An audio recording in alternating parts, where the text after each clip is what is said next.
মূল্যস্ফীতি নিয়ন্ত্রণের বিষয়টি এখন সবচেয়ে বেশি গুরুত্ব দেওয়া হবে বলে জানিয়েছেন অর্থ ও পরিকল্পনা উপদেষ্টা সালেহ উদ্দিন আহমেদ।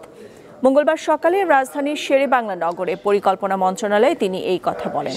শপথ নেয়ার পর অর্থ ও পরিকল্পনা উপদেষ্টা প্রথমবারের মতো পরিকল্পনা কমিশনের সদস্য ও পরিকল্পনা মন্ত্রণালয়ের কর্মকর্তাদের সাথে বৈঠক করেন। বৈঠকে মন্ত্রণালয়ের ভবিষ্যৎ কর্মপরিকল্পনা সম্পর্কে উপদেষ্টাকে অবহিত করা হয়। অর্থ উপদেষ্টাও প্রয়োজনীয় দিক নির্দেশনা দেন।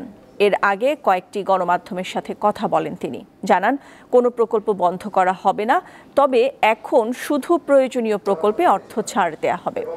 মূল্যস্ফীতি নিয়ন্ত্রণে কার্যকর উদ্যোগ নেয়ার কথা জানিয়ে তিনি বলেন, তথ্যে কোনো লুকোচুরি রাখা হবে না। আমি আশা করি মূল্যস্ফীতির ব্যাপারটা সবচেয়ে একটা প্রায়োরিটি থাকবে। আমরা যে ফাইন্যান্স থেকে যা করবো, এখন বাংলাদেশ ব্যাংকের গভর্নর যদি অ্যাপয়েন্টমেন্ট হয় তার সাথে আমরা বলবো যে এটা ফার্স্ট প্রায়োরিটি।